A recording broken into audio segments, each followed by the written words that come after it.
జై శ్రీమన్నారాయణ. నేను మీ వాణి సత్యాన్ని శ్రీ విష్ణు పరివార్ ఛానల్ నుంచి మాట్లాడుతున్నానండి. Welcome to our channel. జై శ్రీమన్నారాయణ. శ్రీ వెంకటేశ్వర సుప్రభాతంలోని 19-20 శ్లోకాలు చూద్దాం అనురాధ గారు. జై శ్రీమన్నారాయణ గారు. 19వ శ్లోకము.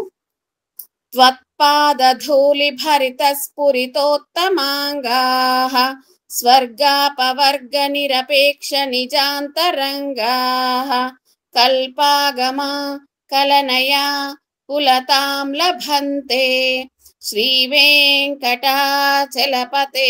తవ సుప్రభాతం. ఒక్కసారి పదాలు చూద్దాము. త్వత్పాదధూళి, తాకు వావొత్తుంది, మళ్ళీ తాకు పావొత్తు, అంటే రెండు సంయుక్త అక్షరాలు.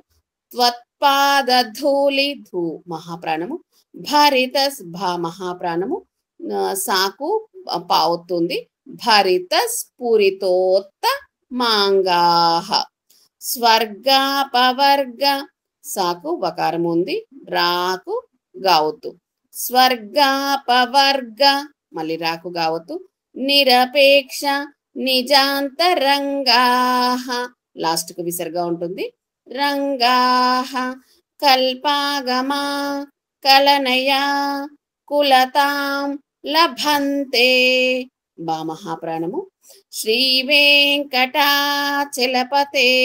తవ సుప్రభాతం. అనురాధ గారు పద విభజన చూద్దాము. త్వత్పాదధూళి, త్వత్పాదధూళి, త్వత్పాదధూళి, త్వత్పాదధూళి, భరితస్ భరితస్ భరితస్ భరితస్ స్ఫురితోత్తమాంగాః స్ఫురితోత్తమాంగాః స్ఫురితోత్తమాంగాః స్ఫురితోత్తమాంగాః స్వర్గాపవర్గ స్వర్గాపవర్గ స్వర్గాపవర్గ స్వర్గాపవర్గ నిరపేక్ష నిజాంతరంగాః నిరపేక్ష నిజాంతరంగాః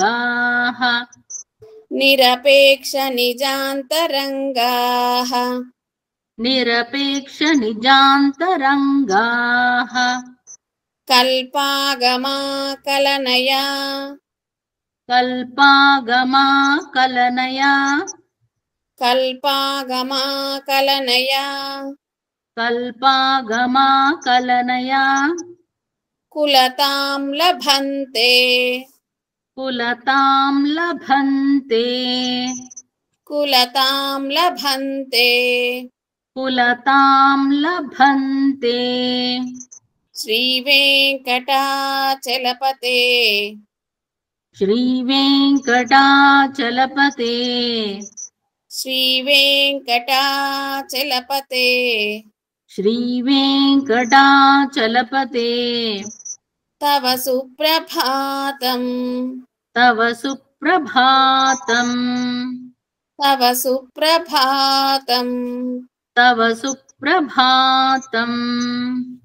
ఇప్పుడు సింగిల్ లైన్ చూద్దాము. త్వత్పాదధూళి భరిత స్ఫురితోత్తమాంగాః త్వత్పాదధూళి భరిత స్ఫురితోత్తమాంగాః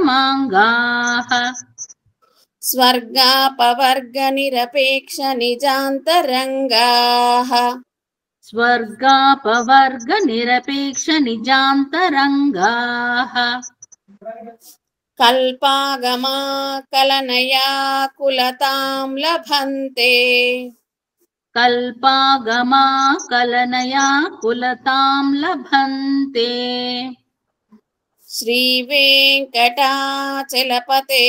తవ సుప్రభాతం. శ్రీ వెంకటాచలపతే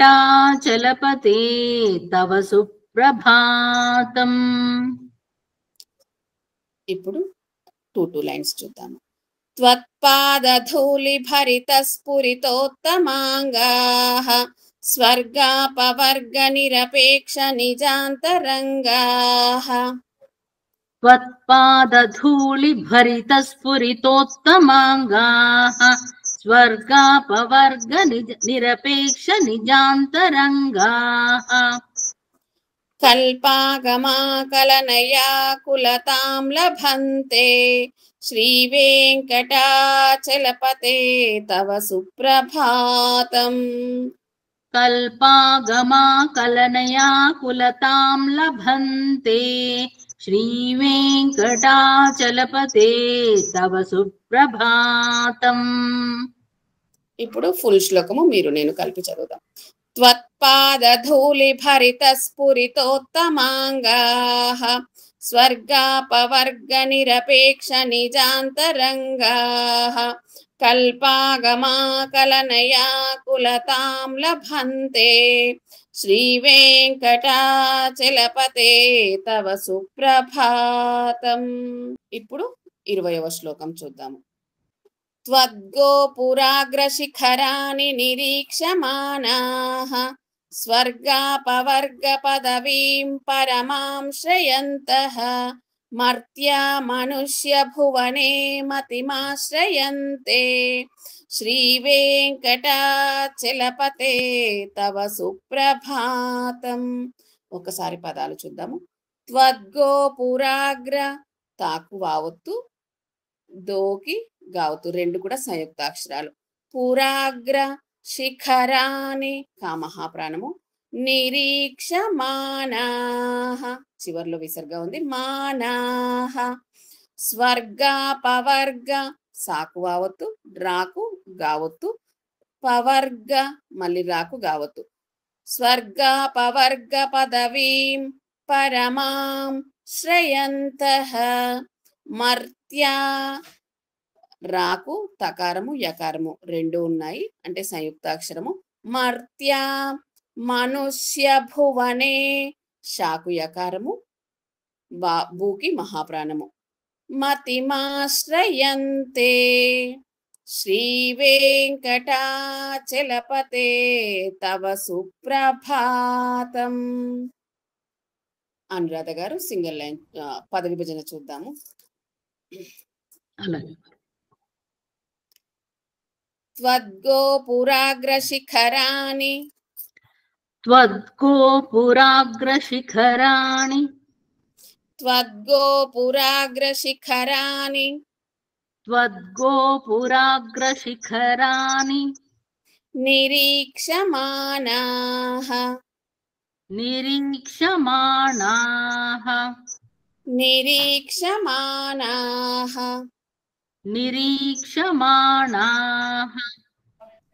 स्वर्गापवर्गपदवीं स्वर्गापवर्गपदवीं स्वर्गापवर्गपदवीं स्वर्गापवर्गपदवीं परमां श्रयन्तः परमां श्रयन्तः परमां श्रयन्तः परमां श्रयन्तः मर्त्या मनुष्यभुवने मर्त्या मनुष्यभुवने मर्त्या मनुष्यभुवने मर्त्या मनुष्यभुवने मतिमाश्रयन्ते मतिमाश्रयन्ते मतिमाश्रयन्ते मतिमाश्रयन्ते श्रीवेङ्कटाचलपते श्रीवेङ्कटाचलपते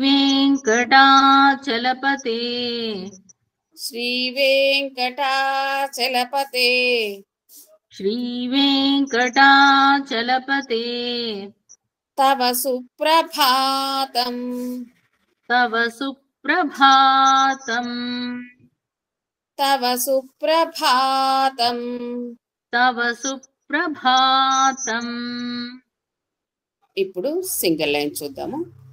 त्वद्गोपुराग्रशिखराणि निरीक्षमाणाः त्वद्गोपुराग्रशिखराणि निरीक्षमाणाः स्वर्गापवर्गपदवीं परमां श्रयन्तः స్వర్గాపవర్గపదవీం పరమాం శ్రయంతః మర్త్యా మనుష్య భువనే మతిమాశ్రయంతే మర్త్యా మనుష్య భువనే మతిమాశ్రయంతే శ్రీ వెంకటాచలపతే తవ సుప్రభాతం శ్రీ వెంకటాచలపతే తవ సుప్రభాతం. ఇప్పుడు 2 లైన్స్ చూద్దాము. త్వద్గోపురాగ్రశిఖరాని నిరీక్షమానాః స్వర్గాపవర్గపదవీం పరమాం శ్రయంతః స్వర్గోపురాగ్రశిఖరాని నిరీక్షమాణాః స్వర్గాపవర్గపదవీం పరమాం శ్రయంతః మర్త్యా మనుష్య భువనే మతిమాశ్రయంతే శ్రీ వెంకటాచలపతే తవ సుప్రభాతం మర్త్యా మనుష్య భువనే మతిమాశ్రయంతే శ్రీ వెంకటాచలపతే తవ సుప్రభాతం. ఇప్పుడు మీరు నేను కలిపి చదువుదాం. త్వద్గోపురాగ్రశిఖరాని నిరీక్షమానాః స్వర్గాపవర్గపదవీం పరమాం శ్రయంతః మర్త్యా మనుష్య భువనే మతిమాశ్రయంతే శ్రీ వెంకటాచలపతే తవ సుప్రభాతం. జై శ్రీమన్నారాయణ అండి. జై శ్రీమన్నారాయణ గురుగారు. ఈ వీడియో కనుక మీకు నచ్చినట్లయితే కనుక లైక్ చేయండి, షేర్ చేయండి, అలాగే సబ్స్క్రైబ్ చేసుకోండి. మీ లైక్స్ మాకు చాలా ఇంపార్టెంట్ అండి. మీరు అందరూ కూడా లైక్ చేస్తున్నారు. ధన్యవాదాలు. ఉంటాను.